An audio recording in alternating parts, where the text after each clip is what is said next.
tudo bom? Eu estou aqui já pronta para o nosso encontro de hoje aqui no Sem Tabus. Vamos fazer mais uma vez esse programa acontecer, sendo significativo para mim e para você também, porque eu daqui também aprendo, eu daqui também cresço junto com você. Todos nós saímos aprendendo, crescendo, quando principalmente nós nos dispomos a isso, nós emprestamos o ouvido para verdadeiramente ouvir e com aquilo que nós ouvimos, principalmente se é num canal, num meio, num veículo, numa condição de ser alguma coisa que me passa confiança. E se você está aqui comigo, se você acompanha a nossa programação, é porque você de alguma maneira tem nos dado a sua confiança e somos muito gratos por isso, queremos fazer jus a essa confiança, sendo respeitosos, sendo amorosos e apesar das nossas limitações, pelo menos numa conversa simples, trazendo aqui um profissional, trazendo um psicólogo, um médico, quem quer que sente aqui com a gente, aproveitando ao máximo a palavra, para que isso produza em nós mudanças. Todos nós precisamos mudar, todos nós temos um movimento a fazer no sentido do crescimento, da mudança, de uma perspectiva nova. E isso dentro do conjunto de situações que criam uma sexualidade, produzem uma sexualidade boa, satisfatória, bonita, porque tem o que de ser bonito. Sexo é para ser algo bonito. Se nós perdemos de vista que sexo é bonito, não somente prazer, a gente fala muito prazer, prazer, prazer, mas se não há beleza, a estética do sexo, sabe, no sentido do significado, da convivência do homem, da mulher, na resposta que o sexo produz emocionalmente, afetivamente, isso é bonito. Então, eu te convido hoje a olhar para o sexo como algo bom, bonito, para que então seja desejável, cada vez mais desejável e te faça muito bem, como é o objetivo. O propósito do sexo é fazer bem também, não só para procriar, como alguns ainda pensam, mas Deus deu esse gostinho, esse prazer aí para que possamos desfrutar. Tá bom? Assim, combinado que você pense a respeito de sexo como algo bom e bonito? Se não sabe ainda como, vamos falar mais a respeito? A minha convidada é psicóloga, sexóloga e ela volta aqui comigo, Thalita Castelão. Bem-vinda. Obrigada. Obrigada, viu, por sua presença aqui mais uma vez.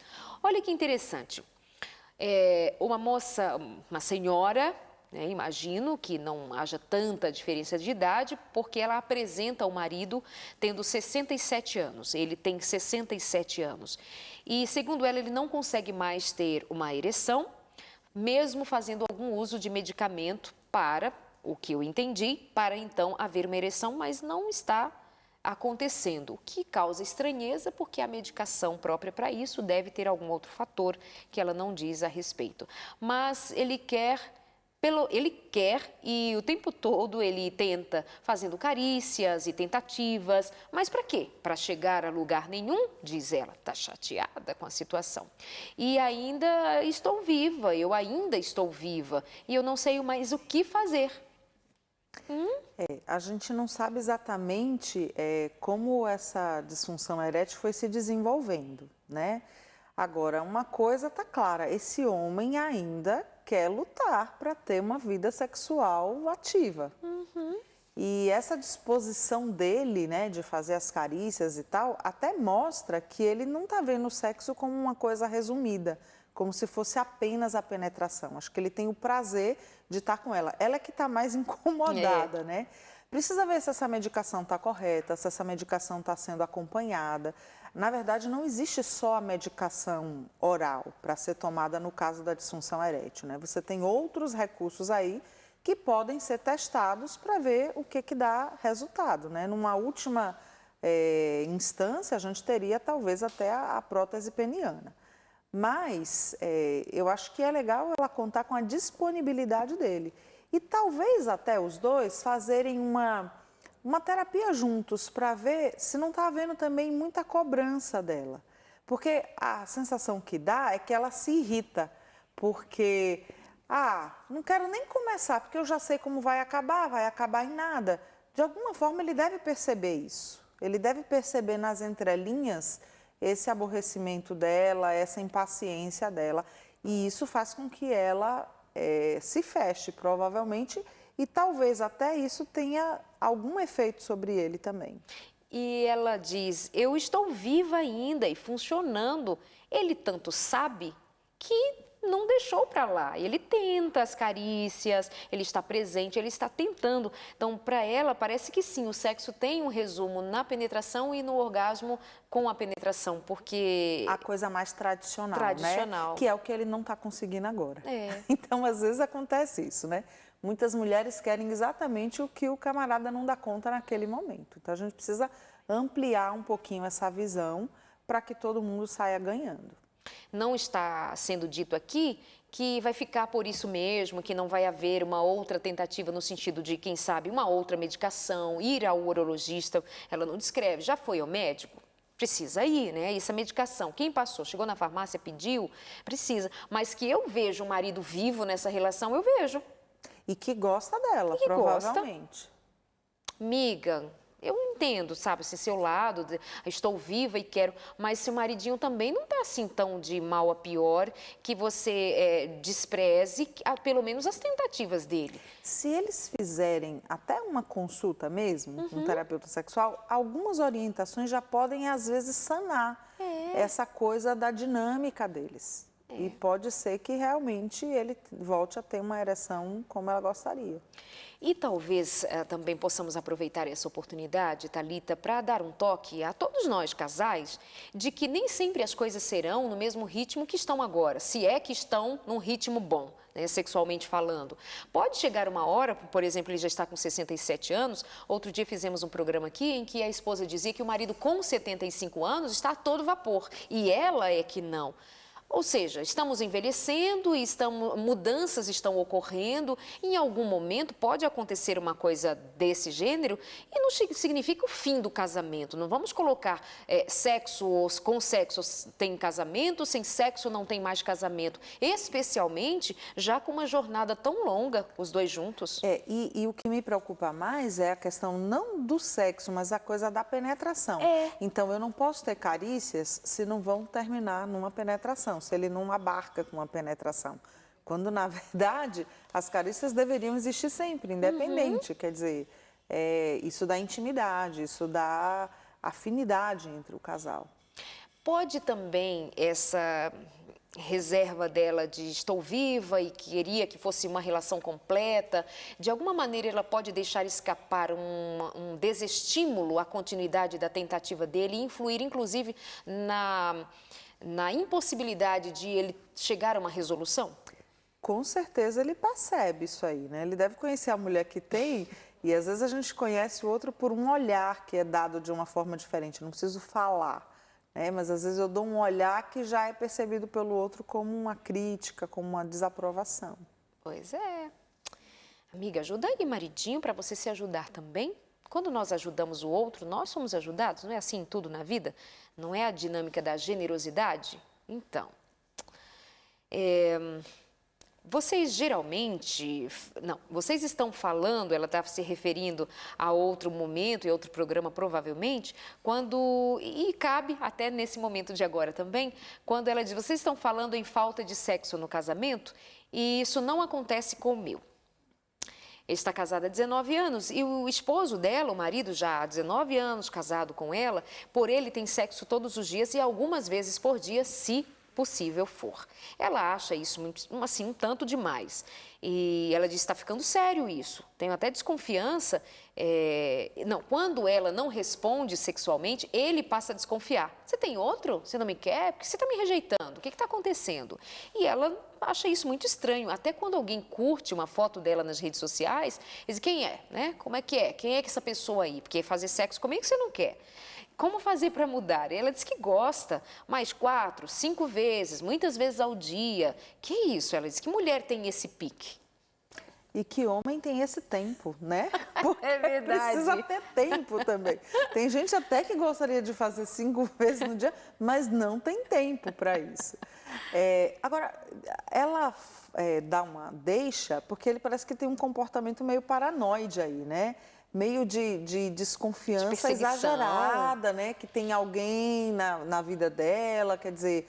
E às vezes essa coisa até de fazer sexo muitas vezes, às vezes não é nem por causa dele, é para garantir que ela não vai ter, às vezes, energia sexual para um outro homem. A gente não sabe, né? Aham. Agora, uma coisa está clara, não está bom para ela do jeito que está. E aí eles precisam realmente se afinar, quer dizer, a quantidade, o tempo, tudo isso precisa ser combinado, porque não pode ser um incômodo para um dos parceiros. Existe um transtorno que é um transtorno de desejo hiperativo.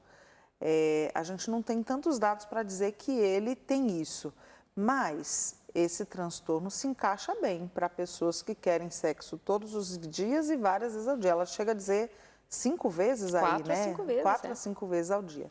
Então, às vezes, precisaria fazer até uma avaliação mesmo para ter um diagnóstico, se está dentro da normalidade ou se está exacerbado.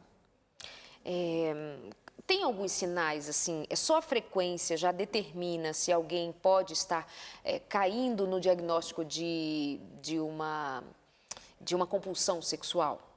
Só a frequência determina? Olha, a frequência e isso também se tornar primordial na vida, quer dizer, ocupa o lugar central da vida da pessoa, mas a frequência tem uma importância diagnóstica significativa. Que por mais que pensemos assim, que a frequência para esse homem, que ele tenha essa energia toda para fazer sexo, etc. Quando você diz a questão do tempo, as pessoas trabalham, as pessoas têm outras atividades, as pessoas precisam gastar e gastam energia em outras atividades, não somente no sexo, né? E a considerar que essa perseguição, esse ciúmes e essa acusação, tem outro? Por que você não me quer? Tem outro? Aí já vai linkando a outras dificuldades nesse casamento. Está bem estranho, né? Bem estranho. Eu posso gostar muito de ir à praia, mas nem por isso eu quero ir à praia todos os dias. Todos os dias. E considerando esse gasto de energia com outras atividades, causa uma certa estranheza que um homem, mesmo que digamos assim, é normal, mas, gente, uma relação sexual existe muita energia, muito gasto energético mesmo, propriamente falando.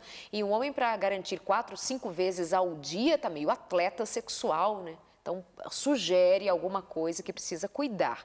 Faz o quê quando o outro não quer reconhecer, não quer ver? E se ele tem um transtorno? Se eles têm um desequilíbrio? Como é que ela age? Isso é que eu acho que é a dificuldade, Não né? é? Que muitas mulheres ou muitos homens enfrentam. Ter o convencimento para que o outro faça uma avaliação, para que busque ajuda, é difícil. Eu acho que ela vai ter que tentar de várias formas até achar a forma certa, né? Às vezes você fala de um jeito, fala de outro, sugere assim, sugere daquela outra maneira, até ver o jeito que vai ser aceito pelo outro. É o desafio, né? É o dessa desafio. relação. Tenho 1 ano de casada, mas eu tenho dificuldade na vida sexual. Já fui ao ginecologista e aparentemente não há nada de errado comigo, mas eu não consigo ter um prazer assim na nossa atividade sexual. Na verdade, eu nunca tive nesse 1 ano. Já tentei o que estava ao meu alcance. Usei gel, joguinhos, mudei de posições e, assim, não consegui. A médica disse que pode ser emocional, não sei. Pode me ajudar? Eu fico triste não apenas por não ter prazer, por não ter esse prazer na relação, mas também por sentir dores. Opa, já começou a surgir aqui uma dor. Outro sintoma, né? É um sintoma. Como que a ginecologista não viu? Como que você não descreveu isso para a ginecologista? Disse que estava tudo normal? Não entendi. Existe algo a mais que possa fazer? Casei virgem, meu marido é um homem bom, mas essa questão me incomoda muito. Queria que ele tivesse... o marido dela não foi virgem, ela queria que ele tivesse se guardado para ela. Fico pensando em outras mulheres antes de mim também, às vezes, tal. É confuso assim, né? O né? que me sugere, pela descrição dela, é que ela não tem uma entrega a essa experiência erótica. Às vezes até porque ela fica pensando no desempenho, se desliga dessas sensações, não relaxa, vem a dor. Somado a isso, ela tem um incômodo por ele já ter tido outras mulheres. Talvez ela fique até na relação sexual fantasiando, né, de que com outras foi muito melhor, de que as outras se desempenharam melhor que com ela, de que ele tem apreciado mais com outras do que com ela. Então, são questões para ela tratar realmente na psicoterapia. Agora, O fator dor, realmente ele é muito importante. Não dá para você ter prazer na relação sexual tendo dor. Precisa tratar a dor e fazer a dor desaparecer.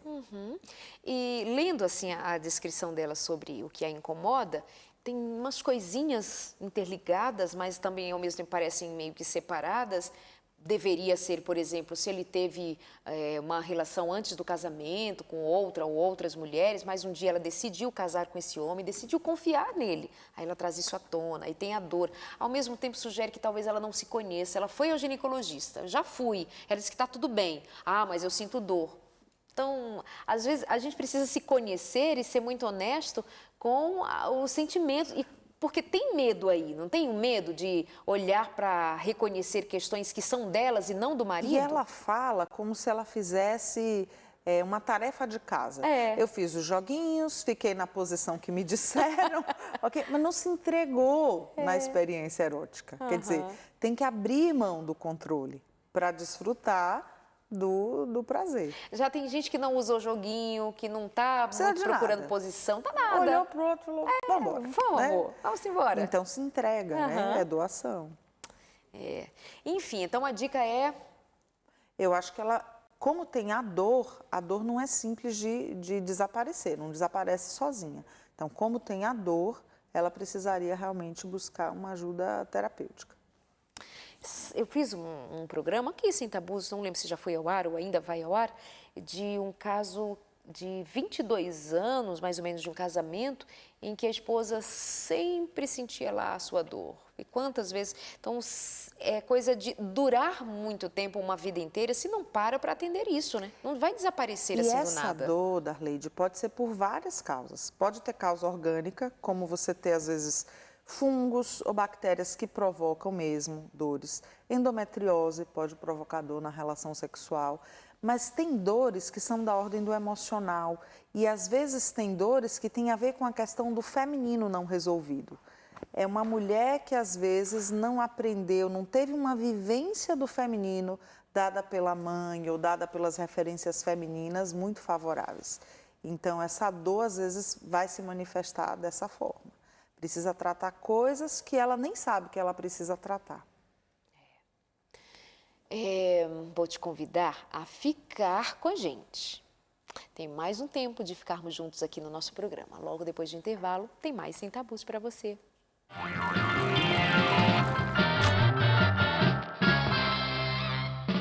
Oi, de volta. Mais um pouco de tempo para ficarmos juntos no Sem Tabus. A questão é a seguinte: antes, quando eu não conhecia a fé cristã ou o Cristo, como ela descreve, eu achava o sexo uma coisa boa. Agora que sou convertida, estou casada, já não acho sexo uma coisa tão boa assim. Às vezes nem tenho vontade de fazer, nem tenho desejo, faço por obrigação, essa é a verdade. Eu criei um bloqueio, um sentimento de culpa. O que é que eu faço com isso? E sabe que me incomoda um pouco o fato de ela dizer assim que antes, quando eu não conhecia a Cristo, o sexo era bom. Agora que eu conheço, sou convertida, estou casada, não é bom. Incomoda porque eu sei que isso não é uma coisa só dela, é de muita gente. Precisa entender o que ela entende como sendo o sexo no cristianismo. Porque é passado muito a ideia de que o sexo é uma coisa pecaminosa. E talvez, depois que ela tenha aceitado a Cristo, ela tenha aceitado também erroneamente essa crença que é difundida aí de alguma forma, né? Então, precisa ver se veio essa aceitação do Evangelho com uma ortodoxia religiosa e que não corresponde, afinal de contas, foi Deus quem criou o sexo, então não precisa ter culpa para fazer o sexo, porque foi dado, né, para o ser humano como um presente. Ela precisaria realmente refletir aí sobre essas crenças e tal. Eu não sei a que igreja, eu não sei de qual evangelho você fala, de como te apresentaram o Cristo, né? Não sabemos, mas que essa ortodoxia, essa separação, desejo é pecado, prazer é pecado. Né? Sexo não é espiritual, não é, né? É carnal. Então, as coisas da carne, você precisa abandonar as coisas da carne, e entre elas, o sexo. Tem gente que até alimenta uma ideia meu Deus, assim, daquelas que nós podemos chamar de heresia, porque ela não corresponde à palavra, de que enquanto nós estamos nos aproximando da volta de Jesus, em que eventos finais estão chegando, como nós cremos, diz a palavra, então é hora de começar a se abster de sexo com a esposa, com o marido, porque isso quer dizer santidade, sabe? O santo triste, o santo apático, apagado. Prazer, não, isso é coisa do cão. E a gente não sabe também que sexo que ela fazia antes da conversão. Porque às vezes também, quando a pessoa tem um sexo muito diferenciado, e depois ela pode até entender que algumas práticas que ela tinha já não cabem nesse contexto, para você às vezes se acostumar com uma coisa mais básica do que aquilo que você fazia, a gente não sabe porque ela não dá esse dado, né? Pode também ser um fator que tenha dificultado. O que é esse sentimento de culpa, né? Se o evangelho vem para libertar, se o conhecimento do cristão tem que ser no crescente da libertação, da plenitude, de uma vida satisfatória em todos os sentidos, o que é essa culpa que está presente aí? O marido é teu, a vida sexual, isso que causa estranheza também da culpa permanente. Muito estranho. Muito estranho. Tem mais, e você pode mandar as suas perguntas, sabe como? Deixa inbox pra gente no nosso cantinho ali no facebook.com/semtabus.nt. Pode ser assim? Deixa lá reservadinho, porque tem gente que escreve da vida pessoal ali na timeline, as pessoas entram, leem, e eu fico assim, meu Deus, não, deixa eu apagar daqui, guardar ali, para preservar a tua própria imagem. Se cuida, tá bom? É que às vezes as ferramentas da tecnologia, né, para alguns não são tão fáceis assim. Vocês geralmente falam que os homens sentem mais vontade que a mulher. Sei lá, amiga, as coisas andam mudando tanto. E nós temos falado bastante aqui nos últimos programas sobre justamente os desencontros aí dos desejos, da baixa libido, tanto de homens quanto de mulheres. Está meio estranho esse negócio. E ela disse que na casa dela, frente a essa fala comum de que o homem sempre quer e etc., ela disse que na casa dela é diferente. Olha o quadro que tem por lá. Ela disse que sente vontade de estar com o marido sexualmente. Ela às vezes desfila até assim, sem roupa, na frente do meu marido, sedutora, linda, maravilhosa, mas ele nada, nenhuma reação. Já briguei feio com ele, confesso, e fico muito estressada com essa situação, porque não me deseja, não me procura, e estamos assim. Aí, com isso, eu resolvi procurar ajuda médica. E como eu já estava descontrolada mesmo, ele me passou um calmante. Me acalmei. Desde o começo do namoro, vamos agora voltar a falar do relacionamento, desde o começo do namoro, ele sempre foi mais calmo que eu. E, às vezes, eu cheguei sim a pensar que ele não era tão amoroso, tão afetuoso comigo, que isso me faria falta depois. As mulheres dos irmãos deles também, as cunhadas dela, também reclamam que há também uma estranheza na relação entre o casal lá, né, as cunhadas e os cunhados. E que os maridos são meio parados mesmo. Será que é de família? Estou gostando disso não. Tem um sofrimento ali. Quando o homem não tem desejo, como ela está descrevendo, a primeira coisa que me sugere, a primeira coisa que eu iria investigar, seria realmente a dosagem hormonal. Ver essa testosterona como é que está, se está baixa, se está suficiente. Pode ser de família até essa questão da desordem hormonal. Então, homens que têm na família a tendência a terem uma baixa de testosterona. Isso pode ser familiar. Agora, pode ser outra coisa também. Às vezes, quando você tem homens viciados em pornografia, automaticamente você vai percebendo que eles vão perdendo, às vezes, o interesse pelo sexo com as parceiras. Isso a gente vê bastante no consultório, né? A gente pega bastante casos assim.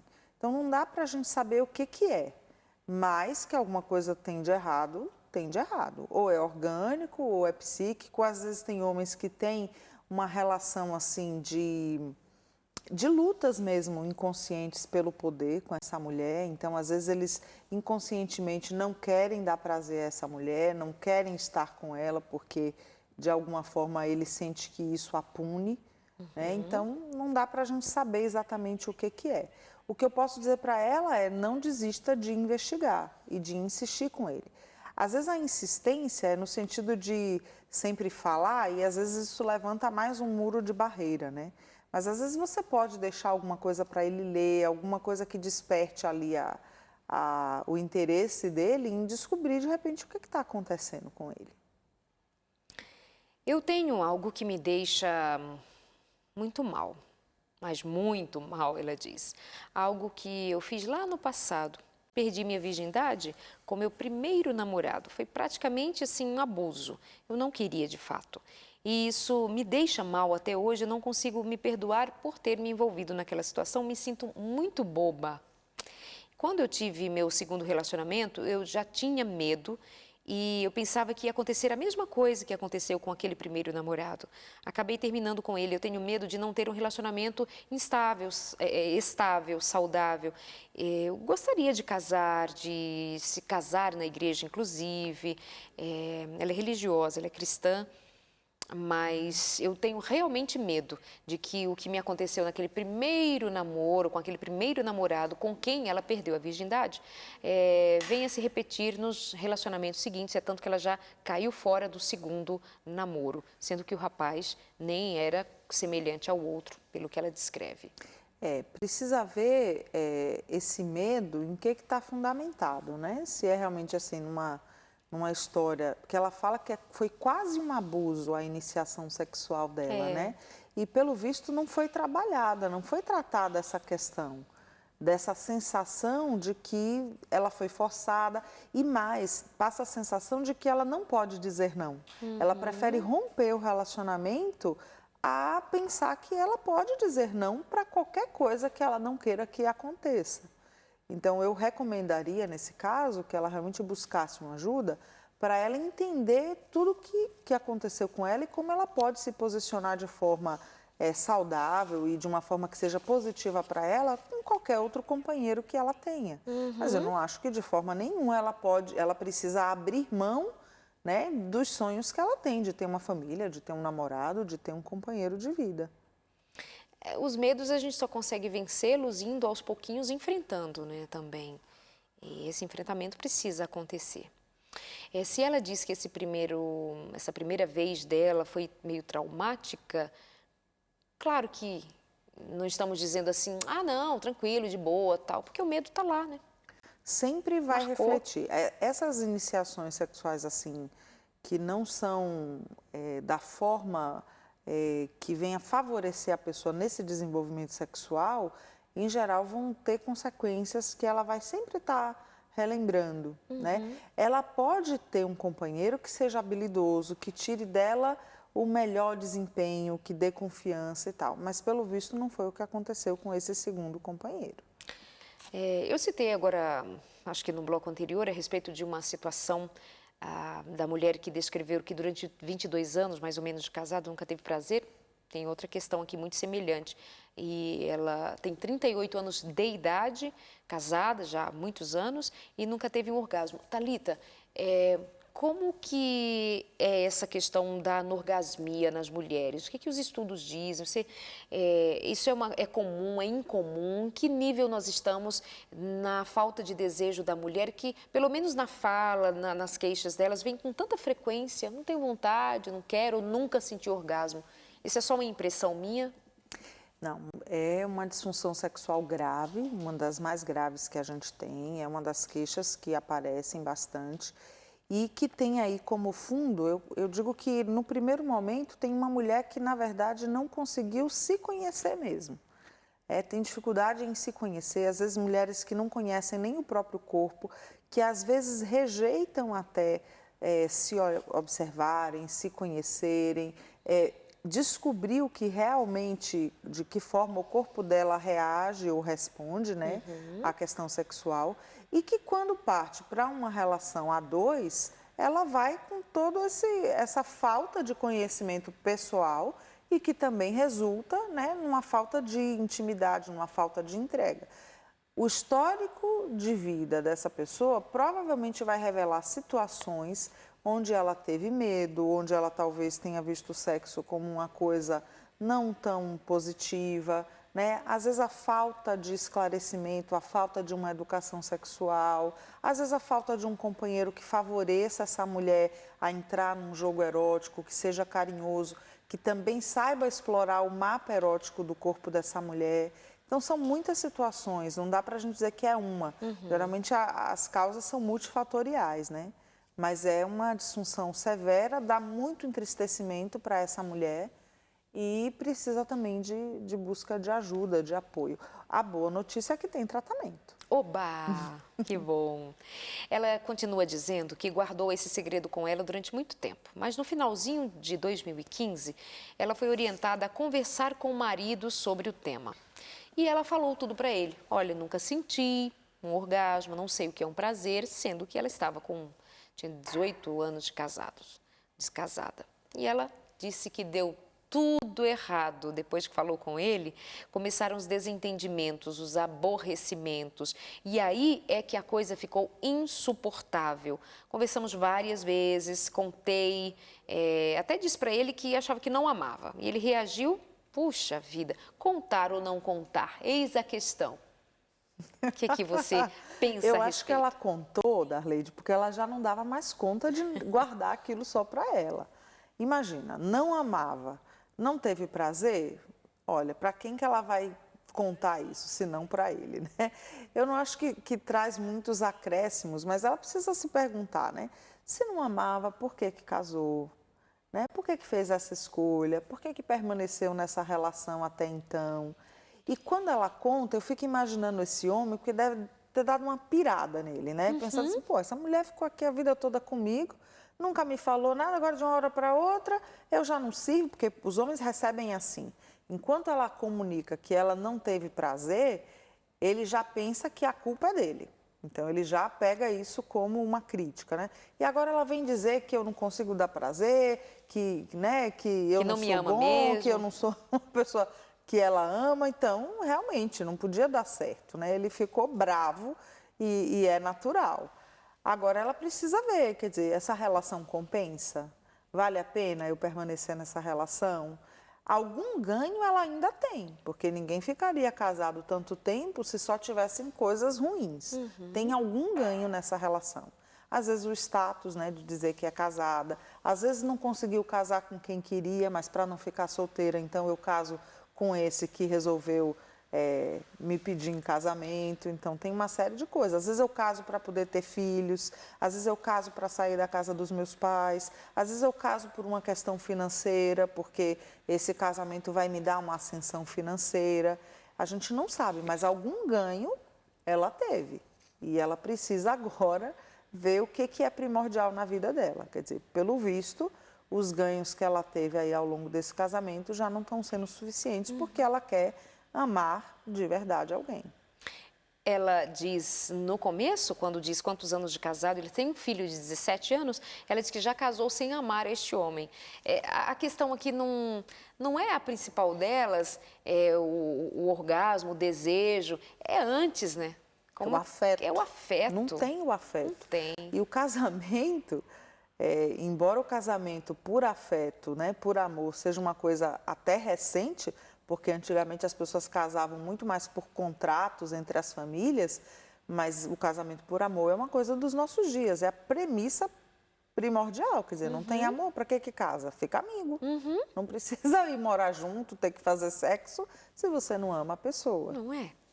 E mesmo nessa visão de um amor romântico de agora, eu considero, e eu creio que você também considera, que não foi para ser assim que Deus fez casamento, não era para ser contrato por contrato, era para ser por amor sempre, né?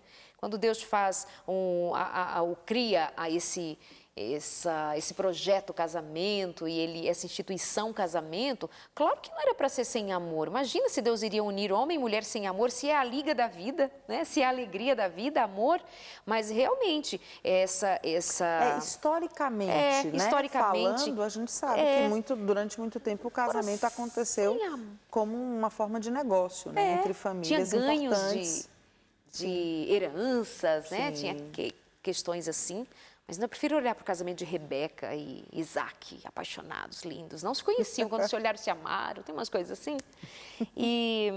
Mas é isso, ela casa sem amor, e aí esse casamento permanece sem amor, e aí não conseguiu fechar A gente não um sabe prazer sexual aí. também se ela tem a crença que no passado falavam, né? Mulheres mais velhas falavam para as mais novas, é assim mesmo, minha filha, com o tempo o amor vem. É. E ela ficou esperando, E não o veio. amor não veio. Eu até acredito que o amor possa vir, mas tem gente que não dá liga, né? Não dá, não tem a química que a gente fala comumente, assim, não deu química tal. Essa química, se não tem, fica difícil desenvolver o afeto também, né? Fica difícil também. Mas, uma pausa agora, outra vez, no Sem Tabus, e vamos voltar falando que tem a ver esse seu relacionamento com o desejo, com o prazer, com o orgasmo.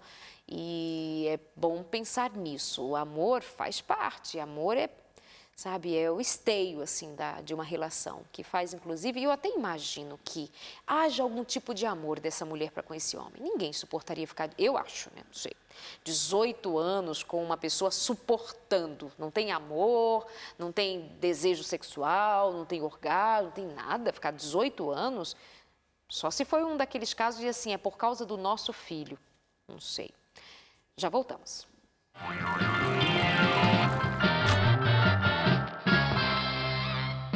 Olha essa conversa aqui desse casal. Ele quer muito uma terceira pessoa na relação. Disseram para ele que é para apimentar a relação. E ela, de jeito nenhum, acha que o marido está possuído. E ele vive pressionando, para ele é uma coisa séria. Não, uma terceira pessoa, quem sabe, vai ser legal, vai apimentar aqui o esquema, não sei o quê. E ela, de jeito nenhum. Fazer o quê, Thalita? Olha, quando dois não querem, né? Não tem acordo. Quer dizer, ela tem que querer o que ela considera que é importante para ela. Claro. Quer dizer, o que ela dá conta de viver. Porque não adianta ela também abrir mão para satisfazer o marido e depois se arrepender o resto da vida. Né? Porque se é uma coisa que vai contra os princípios dela, a crença dela. E esse marido também, né? Espertinho ele, né? Espertinho. Eu acho que se ela quisesse, por exemplo, fazer a 3, mas com outro homem, ele não ia topar. Então... Mas ele acha ainda que essa mulher está ali para servi-lo, né? A essa fantasia que é só dele, não é dela. Como você vai viver uma fantasia que é só sua? Tem que ser uma coisa boa para as duas pessoas, né? Aí alguém vai dizer assim, Darleide, tabu, esse negócio aí é tabu, é liberdade e tal. Mas, ó, isso é perversão do que é relação sexual. Como nós cremos ter sido desenhado por Deus. Desculpa. Isso, pelo menos ao menos quem não é nem cristão, não tem ele diz assim, ele não tem religião, ótimo também que não tem, mas tem gente que tem religião, está numa religião e carrega, assim, umas perversões, umas ideias, umas fantasias, uns esquemas que fogem do plano de Deus. Aqui é um programa feito por pessoas cristãs, eu sou cristã, a filosofia da Novo Tempo, a nossa proposta é pensar em sexo sem os tabus, que muitas vezes implica no conjunto de coisas que traz prazer como Deus planejou que fosse. E aí um dos grandes tabus é pensar numa pessoa que tem o cristianismo, né, como fé, que viva o prazer sexual, porque o tabu de que Deus e sexo, Deus prazer, é inadmissível. Então, nós temos quebrado esse tabu ao longo do tempo. Mas se você considera que é um tabu nosso dizer que há uma questão, pelo menos no meu caso, de dizer isso francamente para você, sem medo de errar, tem perversão aí. E eu, às vezes, fico também não querendo deixar essa peteca na mão do profissional, porque eu sei que vocês têm um compromisso mais com as questões da sanidade mental, emocional. A gente não está para fazer um julgamento moral. Exatamente. Né? Agora, o que a gente sabe a pessoa não deve fazer nada que contrarie o seu princípio. Só pelo fato de ela não concordar, de ela nem gostar de pensar nessa possibilidade, não tem que Já fazer. não era para ser um assunto entre eles. Tem que fazer. Né? E aos casais, há muitos casais que têm bebido nessa fonte da imoralidade, tem muitos homens que bebem, sim, mulheres também que têm bebido nessa fonte da imoralidade, da perversão. E assim, não é um julgamento moral no sentido da pessoa, de olhar para ele e execrar massacrá-lo, mas eu diria, repense, você, que não foi ele quem nos escreveu, mas cuidado com essas ideias, de onde elas vêm, que sugestões são essas? Por que essa terceira pessoa? Por que mais uma mulher na relação? O que está acontecendo entre você e a sua mulher?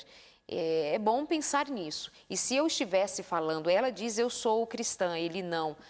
Então, mantenha o seu princípio, mantenha o que você determinou e com clareza. Há que haver respeito aí nessa relação. Uma coisa que eu acho, Darleide, é que às vezes as pessoas querem se abrir a todas as experiências possíveis. E a gente precisa ter cuidado com isso, porque se você se abrir a todas as experiências possíveis, isso vai te fragmentar muito, né? Porque isso acaba tirando você da questão do vínculo, da questão do significado do outro. Então, repensa com carinho, né, o que é que você quer para, como princípio, né, da sua vida. Como princípio da sua vida, da sua escolha, da sua existência. Fica muito complicado cada vez mais, porque não sei se foi você mesma quem disse a respeito de como nós temos visto o sexo como uma coisa assim muito principal, parece que já extrapolando os limites assim do lugar do sexo. E ele parece ser assim quase que um Deus adorado, o Deus sexo, o Deus a quem eu presto culto, o Deus a quem vale qualquer sacrifício por ele. E às vezes responsabilizando o sexo por me dar toda a gratificação, toda a satisfação da vida. O sexo não tem como abarcar tudo isso aí. O sexo é uma parte da vida, mas ela não pode ser responsável por toda a parte. Então, essa busca desenfreada por prazer a qualquer custo, no fundo, não vai te dar o que você pretende, né? E você precisa construir essa satisfação de uma outra forma também. Outro dia eu estava num voo e antes da decolagem, um moço estava aqui atrás ainda e estava ao telefone. E a conversa era com o filho dele. E eu entendi que era uma criança. E ele, você já tem namorada, filho? E entendi também que era fruto de uma relação em separação. Ele não convive com aquele menino sempre. E aí o filho dele deve ter perguntado para ele se o pai também tinha namorada. E o pai falou que tinha 3. Tem 3 namoradas, filho, e tal. E eu fiquei pensando, não, mas ele vai corrigir essa informação, ele vai dizer que ele está brincando, ele vai dizer e tal. E não, continua aí, antes da decolagem ele desligou e tal, e ficou por aquilo mesmo. Nós estamos tão folgados nessa situação dos relacionamentos abertos, de ter 3 namoradas, de um pai dizer para o filho pequeno que tem 3 namoradas, de que é tranquilo fazer sexo, os casamentos abertos. Não tem muito tempo que, acho que no Rio de Janeiro, um homem casou oficialmente no cartório com 2 mulheres. Está tudo ficando tão assim que, ao que parece, a gente vai precisar fazer uma descoberta muito miraculosa para ver o que existe mais de prazer, porque o que temos por enquanto já não está dando conta. Já não está satisfazendo. Não. Né? E é muita loucura, assim, nessa área. E aí, às vezes, um casal comum na vida, né, no dia a dia, comum e tal, como alguns casos que nós atendemos hoje, ele tem uma dificuldade de ereção, já até por conta de manter uma ereção, até por conta de uma idade. Está faltando um pedaço da minha vida, porque isso é uma questão tão exacerbada, tão crescida, tão valorizada, que mesmo os casais comuns, assim, já estão valorizando mais o sexo do que o relacionamento, a troca, a carícia, o prazer, a companhia. Quem mais quer saber de companhia? Né? Apenas companheiros, ficar aqui sentado, junto, cabecinha no ombro, colinho, amorzinho, já não, tem que ter sexo. E isso imagino que você entenda do que estou lhe dizendo, estou comentando agora aqui com você. É isso, esse é o Sem Tabus. Estou conversando com a psicóloga e sexóloga Thalita Castelão. Thalita, agora a mulher está dizendo que acha que o marido dela é pervertido, é uma outra, né? E ele gosta de sexo muito louco, como ela descreve. Imagina que ele se enquadre como sadomasoquista. E quer que eu me porte como uma mulher, olha, prostituta, diz ela. Falando palavrões, isso me incomoda bastante. É mais um caso daqueles, né, muito próximo daquele que anteriormente quer o sexo a 3. Aqui é também uma maneira de fazer algo que está fora do desejo dela, fora da permissão dela. Do que ela aprecia, né?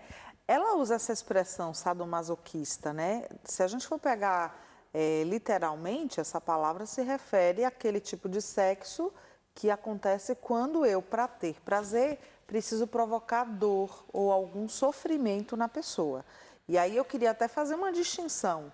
Esse não é o sexo das prostitutas, porque a gente ofende as prostitutas, né? Não é? Então vamos achar que todas elas são masoquistas, porque, né, não é verdade. Então, as prostitutas não gostam de sexo sadomasoquista, você não pode relacionar isso, mas o que eu vejo que está incomodando ela é que me parece que ele é mais escrachado, né, na relação, então gosta de usar palavras mais de baixo calão e ela se incomoda, né?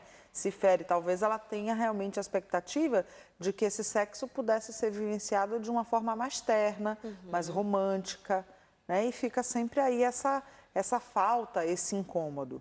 Precisa conversar com esse marido e falar para ele, olha, você gosta desse jeito, mas eu gosto desse jeito aqui. Vamos chegar no meio termo, né? Nem tudo do seu jeito, nem tudo do meu jeito, mas a gente precisa encontrar um meio termo.